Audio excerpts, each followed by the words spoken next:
The following podcast explores an active investigation unfolding in real time. Luigi Mangione is considered innocent until proven guilty in a court of law.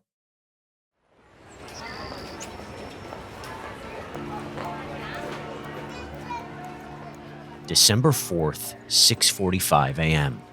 Midtown Manhattan is just waking up. That's the witching hour. That's the time of the day where things really start to come alive in the city.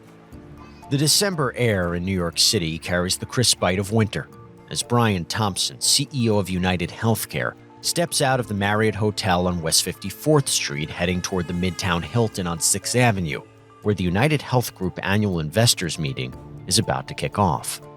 Thompson had built his successful career on numbers, profits, and policies. We're talking about the CEO of the biggest private health insurance corporation in the world, in human history. And he's on his way to a conference to be one of the keynote speakers. As he makes the 3-minute walk from the Marriott to the Hilton, preparing for the biggest meeting of the year, he has no idea that someone is watching him. He's approached from behind by this assailant who pulls out a weapon and starts firing at him. A gunshot rings out. Then another. And then he's hit. He's struck multiple times, and then he goes down to the floor. The gunman doesn't linger. He immediately flees, speeding away on an e-bike. And New York City became a hunting ground. You have a population of about 8.5 million people. You have an undocumented population in the hundreds of thousands. You have 2 to 3 million people that commute into New York City every day, either as visitors or as commuters to go to work or school. It seems 100% like a needle in a haystack. If you're going to run from somebody, why would you go out in the middle of nowhere and see if you can blend in when you have 9 million people that you can blend in and pretty much everybody's been taught to mind your own business? So New York City is a great place to hide in plain sight. The NYPD knew instantly this would be no easy feat. The killer had vanished into the chaos of Midtown, slipping away like a ghost. But the police had one certainty. This wasn't a professional hit. This was done by an amateur. And they would find him. A sort of professional, quote-unquote, professional assassin would have been super stealth. You wouldn't have seen where the shot came from. And certainly you wouldn't have seen him running away to grab a bike and leaving behind a number of items with, eventually what we would find out to be a treasure trove of clues. The first clues were scattered at the crime scene outside the Hilton on West 54th Street. As detectives crouched over Thompson's body, the sidewalk still slick with blood, their eyes fell on something chilling. 3 spent cartridge cases. Each one was marked with a single word, etched into the metal like a sinister calling card. Delay, deny, depose. This wasn't random. This was personal. This was somebody who just committed cold-blooded murder, but there is a reason for it. He had this target. This was his mark, and that's what he had planned to do, and that's what he carried out. From Law & Crime and Twist, I'm Jesse Weber, and this is Luigi. Whether he knew it or not, the gunman fled the scene with a trace. Outside the Hilton Midtown, police quickly began gathering scraps of physical evidence. Here's retired NYPD detective Tom Verney recalling what they first found. There was a water bottle, there was a cell phone, and a granola bar wrapper. Former FBI agent Jerry Clark says these might just be little clues, but with an essential trait. DNA will be on it. But they still had to find the perpetrator to make a match. And it became like a Where's Waldo sort of a search. The clock was ticking. So you have someone who's thinking irrationally, and now they're armed with a weapon and ammunition. That's never a good combination, at least from the law enforcement side of things. And that's why it was important to try to track him down as quickly as possible. Nobody knew what this guy might be capable of. He's on the run, and he's going to become desperate. And when people become desperate and they start to get cornered, like a cornered rat, they're going to attack. And sometimes when they attack, even if their focus is to try to stop the police or law enforcement from getting them, that attack could inevitably encompass a wide range of other people as collateral damage. So that's why law enforcement was very concerned, not only for the other potential targets that he may have had in his crosshairs, but for the general public at large, because now you had someone who was going to become increasingly desperate to try to get away and not get caught. And then other people could have been roped into that scope of violence. And that's what we were worried about. In the days following the shooting, the NYPD launched an exhaustive effort to track down the suspected killer. Their first breakthrough came from the city's vast network of surveillance cameras. Detectives meticulously sifted through hours of footage. Former FBI and CIA agent Tracy Walder explains how they retraced the suspect's steps before and after the crime. They almost traced his movements backwards to see what his movements were going to be forwards. Here's what they found from the morning of the shooting. At 5:41 a.m., cameras inside a Starbucks on West 56th Street and 6th Avenue recorded the shooter as he stepped inside, appearing calm. He placed an order, waited briefly, then exited, disappearing into the shadows of towering buildings. Nearly an hour later at 6:30 a.m., another camera caught him just outside the Hilton Midtown Hotel. He walked along the sidewalk, phone pressed to his ear, his movements deliberate but unhurried. The streets around him remained quiet, the morning rush not yet in full swing. 15 minutes later at 6:45 a.m., the shooter reappeared, this time approaching UnitedHealthcare CEO Brian Thompson from behind. The moment was brief, captured in chilling clarity by a security camera near the hotel entrance. Without warning, he raised a firearm, racked the pistol after it appeared to jam, fired multiple shots at close range, ultimately striking Thompson in the back and leg. The executive collapsed, while the shooter hesitated for only a second before slipping the gun back into his jacket. His movements were carefully analyzed, each frame of footage bringing law enforcement closer to understanding his escape route. By 6:48 a.m., he was gone. Cameras followed his retreat as he crossed the street, ducked into an alley, and mounted a bicycle. In the final frames, he could be seen pedaling into the vast expanse of Central Park, vanishing into the early morning haze. It was a seemingly flawless escape, but the digital eye of the city had already etched his movements into evidence. And there was more. As detectives followed the suspect's trail further backwards, more clues surfaced. They discovered he had checked into a New York City hostel using a fraudulent New Jersey ID. And on CCTV footage from the hostel, one critical image emerged. In all the security footage before, the suspect's face had been covered. When he was at the hostel and lowered his mask enough where you had a full facial picture of him. A male figure cloaked in shadows, a hood drawn tightly over his head, obscuring much of his face. But the most anyone had captured until now. He was clearly identifiable. And that was really the key. The dim lighting casts an eerie glow, accentuating the grainy texture of the footage. A faint smile plays on his lips, almost out of place. A cryptic expression that could be amusement, confidence, or something far more chilling. A scarf or gaiter wraps around his neck, concealing the lower half of his face, adding to the anonymity. His jacket is thick, practical, blending into the muted tones of the background. So the identity becomes really important. Now, once that picture got plastered out into every part of the country, in every mode of media, whether it be news media, social media, and otherwise, everyone was kind of looking for this dude. It was a calculated move, one that ignited a flood of tips from concerned citizens and brought them closer to their suspect, who was still at large. No one knew where he was, but law enforcement knew one thing. He was on the run. A national alert went out. Federal agents and the Joint Terrorism Task Force joined the hunt. Facial recognition software scoured thousands of surveillance images looking for the man in the hood. It was very quiet, 6:45 in the morning, so you don't have a lot that way. But you do have every different escape route or direction that he could go and find cameras that might have picked him up. And then they pick him up on the bike, and then they pick him up again. And now you're starting to piece together the direction and where he might be headed.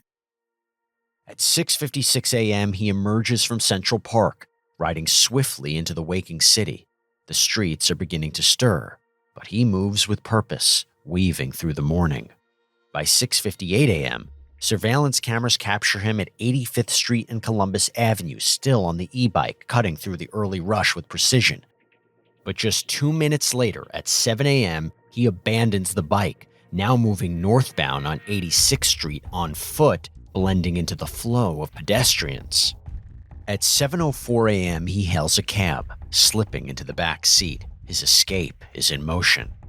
By 7:30 a.m., he's seen near the George Washington Bridge, close to the Port Authority bus station on 178th Street. The final piece of footage shows him stepping inside, the doors closing behind him. And then, he's gone. Cameras and police had lost him.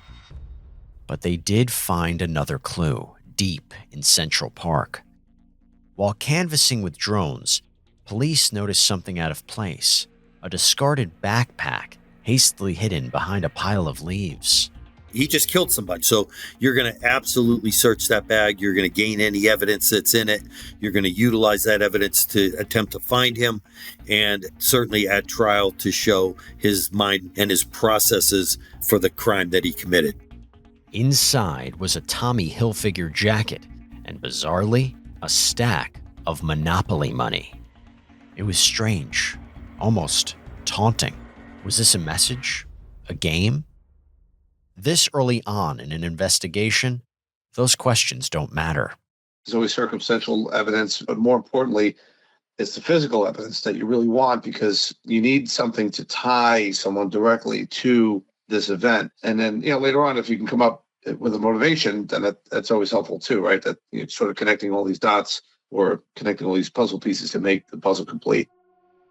While the NYPD were on their breathless hunt, news of the murder sent shockwaves through the country. The CEO of one of America's largest corporations gunned down in broad daylight? It seemed unthinkable. At UnitedHealthcare headquarters in Minnetonka, Minnesota, the company lowered its flags to half staff. Brian Thompson's colleagues, family, and friends were in mourning. But outside corporate boardrooms, a different reaction was forming. Online, the unknown assailant's actions became a symbol. Was this an act of vengeance against a system that had denied health care to millions? It was only a matter of time before the public would get their answer.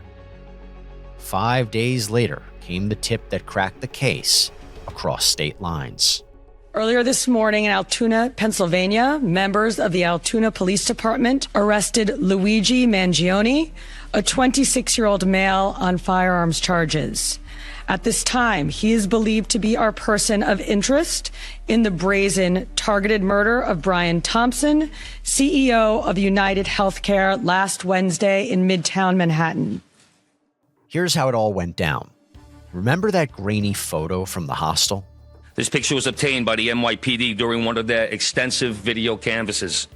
We took that photograph and we asked for the public's help in identifying the subject, and the public responded.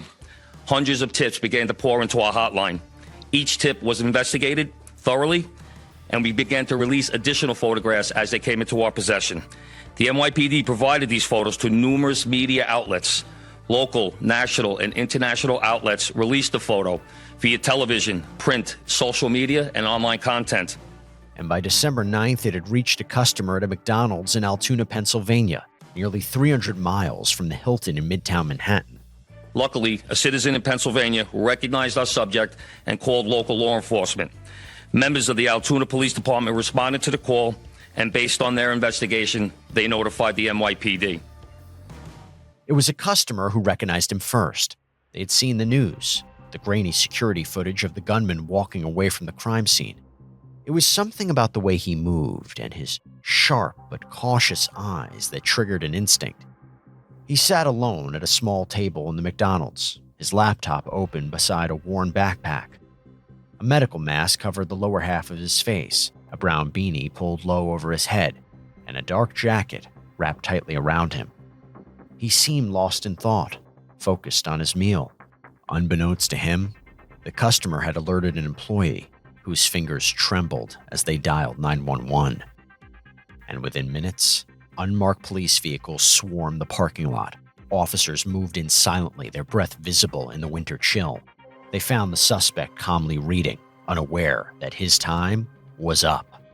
The quiet anonymity he had sought in a small-town fast food franchise had vanished in an instant, when moments later, police busted through the doors.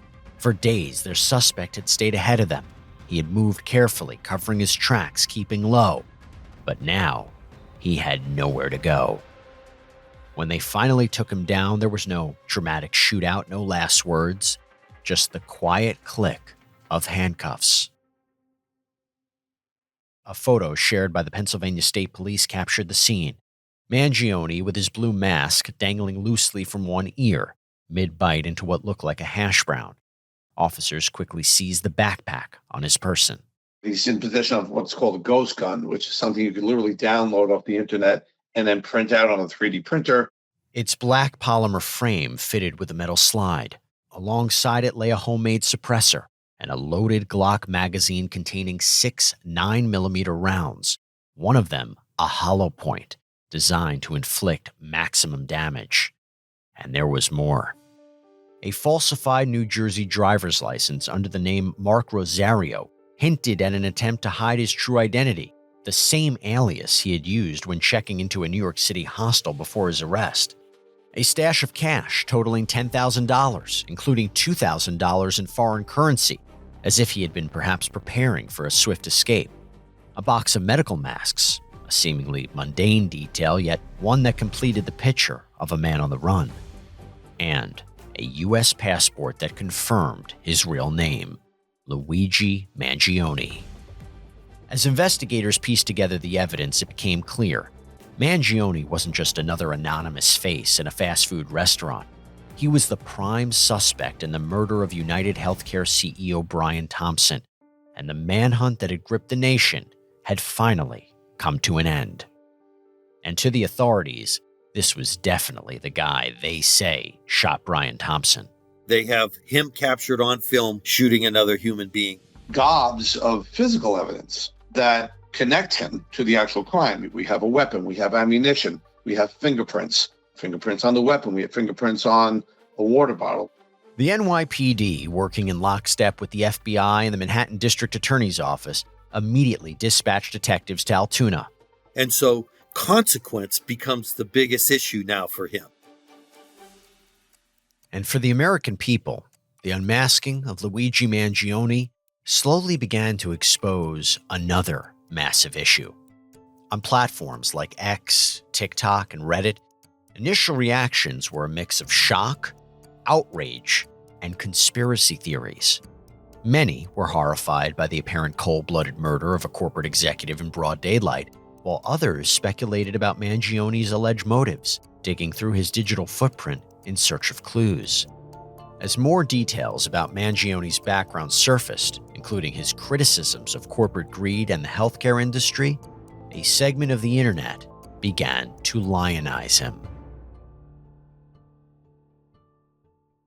Following his arrest in Altoona, Luigi Mangione found himself facing a series of serious charges in Blair County. The fact that he was caught with a weapon, with ammunition, that local jurisdiction is now going to want to file charges.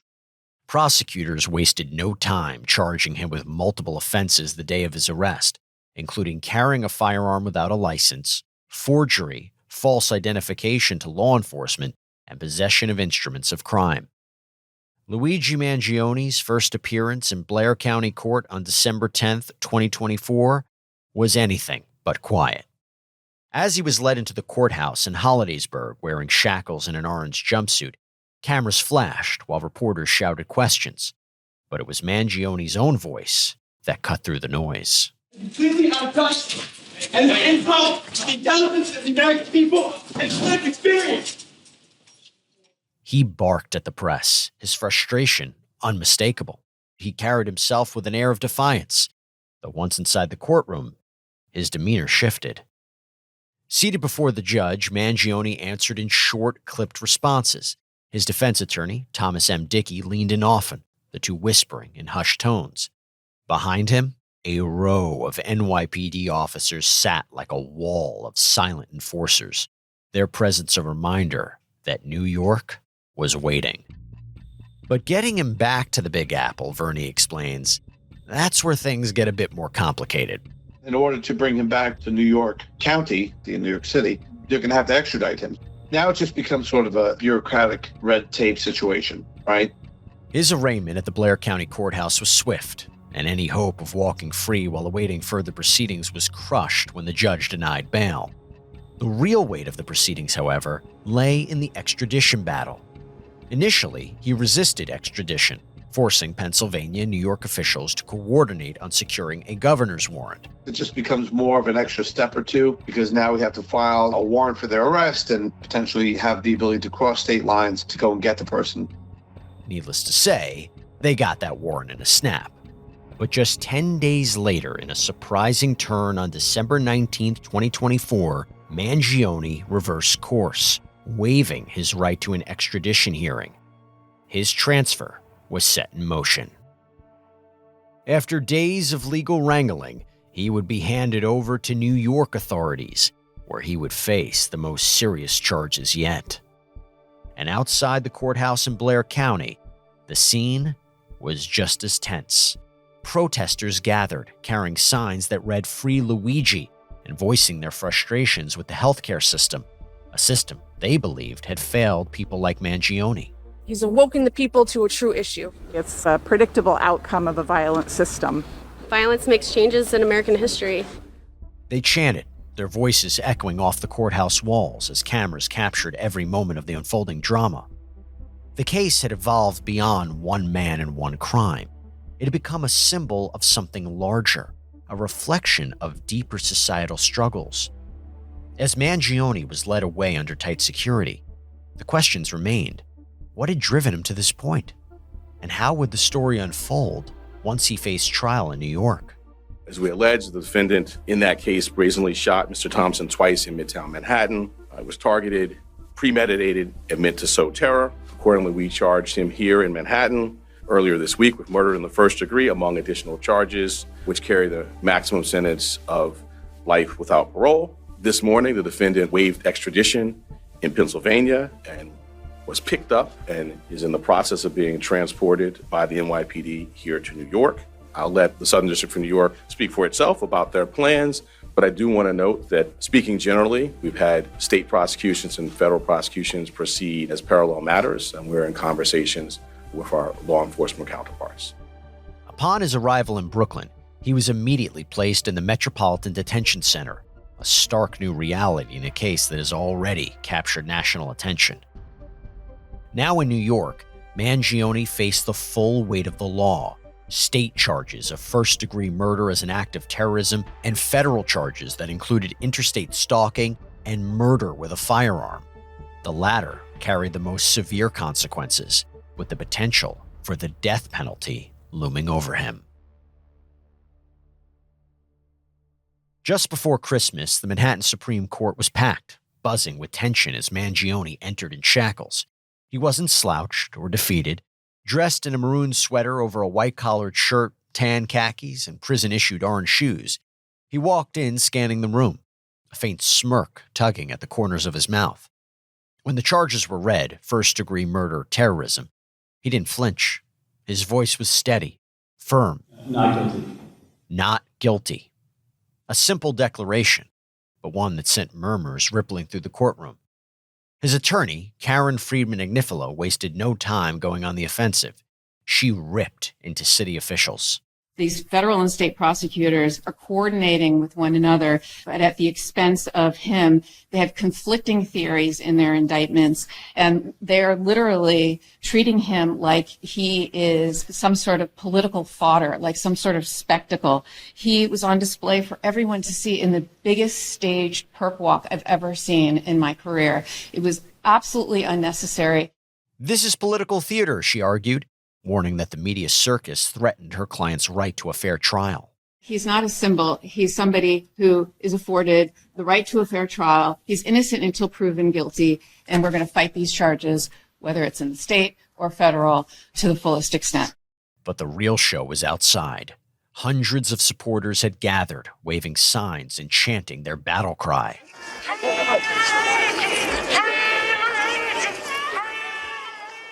Some wore t-shirts emblazoned with his face. Others held banners painting him as a revolutionary figure. To them, he wasn't just a man on trial. He was a symbol, a hero striking back at corporate America, a vigilante of sorts. His actions would soon spark intense debate, with a wave of public supporters rallying behind him. Whether seen as a martyr or a menace, one thing was certain: the trial ahead would be anything but ordinary. And as the hearing ended, Mangione was led away, still calm, still unreadable. But one thing was unmistakably clear. We have a manifesto that he's written that literally explained why this particular person was targeted. This particular company was at the crosshairs of his ire and anger. On the next episode of Luigi. If you looked at the way the major press was talking about it, they were like, we all have to come together and condemn this and basically say nothing else. I mean, yes, we don't want a society where people can go around and just vigilante justice, harm people. But there was just complete incuriosity on the part of the major press to think, why are these kind of ordinary people who are not particularly political glomming onto this? There was no curiosity about it. And then you talk to them and you find out, oh, they're not pro-murder, but they also are frustrated with the healthcare system. This has been a Law and Crime and Twist production. I'm your host, Jesse Weber. For Law and Crime, our executive producer is Jessica Lowther. Our writer and senior producer is Cooper Mall. Our editor is Anna McLean. Our bookers are Diane Kay and Alyssa Fisher. Legal review by Elizabeth Vulai and Stephanie Beach. Key art design by Sean Panzera. For Twist Media, our executive producers are Jane Latman and Haruka Wakamoto.